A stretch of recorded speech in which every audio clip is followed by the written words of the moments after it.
Halo semuanya, kali ini saya akan membahas mengenai sediaan rektal dengan 4 topik yang ada yaitu terkait anatomi dan fisiologi rektum, mekanisme absorpsi obat melalui mukosa rektal, kemudian faktor yang mempengaruhi absorpsi, serta pengaruh basis supositoria terhadap laju pelepasan obat. Nah, pertama-tama kita perlu mengetahui karakteristik dari rektum. Rektum itu merupakan bagian akhir usus besar dengan panjang sekitar 15 hingga 20 cm. Nah, mukosa ini memiliki luas permukaan sekitar 200 hingga 400 cm persegi yang memungkinkan absorpsi obat meskipun lebih kecil dibandingkan dengan usus halus. Nah, rektum itu mempunyai volume cairan yang sedikit sekitar 1 hingga 3 mili sehingga dapat membatasi pelarutan obat. pH rektum itu sekitar 7 hingga 8 dan mukosanya itu relatif permeabel sehingga obat tetap dapat diabsorpsi. Nah, yang kedua itu ada vaskularisasi rektum. Nah, pemberian obat melalui rektum itu dapat menghindari first pass metabolism karena obat yang diserap di bagian bawah rektum itu akan masuk ke vena porta dan akan melewati vena cava dan langsung ke sirkulasi sistemik. Namun penghindaran ini tidak sepenuhnya terjadi karena jika obat berada di bagian atas rektum, maka akan diserap melalui vena porta kemudian akan menuju ke hati sehingga dapat mengalami first pass metabolism. Kemudian untuk mekanisme absorpsinya, salah satu mekanisme absorpsi obat melalui mukosa rektal itu menggunakan jalur transselular, yaitu obatnya itu menembus langsung melalui sel epitel. Nah, jalur ini merupakan jalur yang paling dominan terutama untuk obat yang sifatnya lipofilik.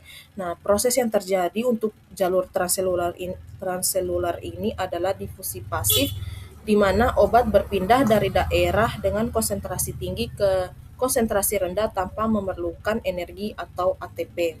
Nah, beberapa faktor yang mempengaruhi proses ini tuh diantaranya obat yang mempunyai lipofilisitas yang tinggi itu dia lebih mudah menembus membran sel sehingga absorpsinya itu meningkat. Selain itu, ukuran molekul yang kecil juga akan mempercepat proses difusi. Nah, sebagai contoh, obat yang bersifat lipofilik itu dia akan lebih cepat diserap melalui jalur ini, sedangkan obat yang hidrofilik cenderung lebih lambat karena sulit menembus membran sel. Nah, yang berikutnya faktor yang mempengaruhi absorpsi. Nah, absorpsi obat melalui rektum itu dipengaruhi oleh beberapa faktor fisiologis utama. Yang paling pentingnya itu ada kondisi isi rektum dan jalur aliran vena. Karena keduanya menentukan seberapa banyak obat yang dapat diserap dan apakah obat akan mengalami metabolisme di hati. Nah, terkait dengan isi kolon, jadi kondisi isi rektum ini sangat berpengaruh. Kalau misalnya rektum kosong, obat dapat langsung kontak dengan mukosa sehingga absorpsi menjadi optimal. Sebaliknya, jika terdapat feses, maka kontak obat dengan permukaan itu akan terhambat dan mengganggu proses disolusi serta difusi obat. Kemudian untuk drainase vena, rektum itu dia memiliki 3 jalur utama drainase vena, yaitu ada vena rectalis superior yang mengalir ke vena porta dan menuju hati, sedangkan vena rectalis media dan inferior itu langsung menuju ke sirkulasi sistemik tanpa melewati hati. Nah, untuk implikasinya, secara klinis kondisi ini menyebabkan variasi dalam absorpsi obat. Karena itu, dalam beberapa kasus itu biasanya dilakukan enema sebelum pemberian obat rektal. Nah, enema ini dia merupakan pemasukan cairan ke dalam rektum melalui anus, biasanya untuk membersihkan usus atau untuk membantu terapi. Nah, dalam pemberian obat rektal ini enema digunakan agar rektum kosong sehingga absorpsi obat menjadi lebih optimal.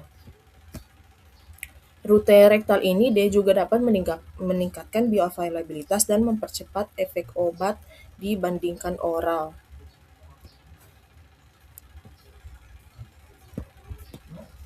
Kemudian terkait dengan faktor fisikokimia.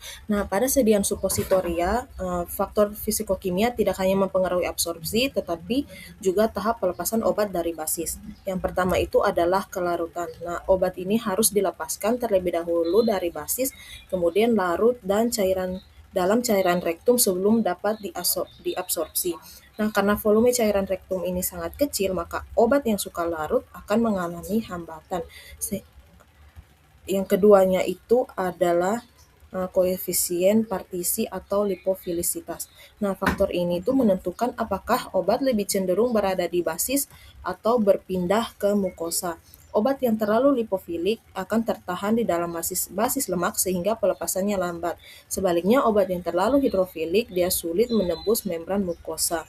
Oleh karena itu diperlukan keseimbangan antara kelarutan dan lipofilisitas. Yang ketiga adalah terkait dengan ukuran partikel. Nah, partikel yang lebih kecil itu memiliki luas permukaan yang lebih besar sehingga mempercepat pelarutan dan meningkatkan pelepasan obat dari supositoria. Nah, sekarang kita akan membahas mengenai pengaruh basis supositoria antara basis lemak dan basis yang larut air terhadap laju pelepasan obat. Nah, pada basis lemak, pelepasan obat terjadi setelah basis meleleh pada suhu tubuh. Setelah meleleh, akan terbentuk dua fase, yaitu fase lemak dari basis dan fase air dari cairan rektum. Nah, pada kondisi ini, obat akan mengalami proses distribusi atau partisi antara kedua fase tersebut. Prinsip yang berlaku itu adalah like dissolves like, di mana obat akan cenderung berada pada lingkungan yang sesuai dengan sifatnya. Oleh karena itu, obat yang bersifat hidrofilik memiliki afinitas yang lebih tinggi terhadap cairan rektum yang bersifat berair sehingga obat akan lebih cepat berpindah dari basis lemak ke fase air. Hal ini menyebabkan pelepasan obat menjadi lebih cepat. Nah, sebaliknya, obat yang bersifat lipofilik memiliki afinitas tinggi terhadap basis lemak, sehingga cenderung tetap berada di dalam basis dan pelepasannya menjadi lebih lambat. Dengan demikian, laju pelepasan obat dari supositoria sangat dipengaruhi oleh koefisien partisi, yaitu distribusi obat antara basis dan cairan rektum. Sekian pembahasan dari saya, terima kasih.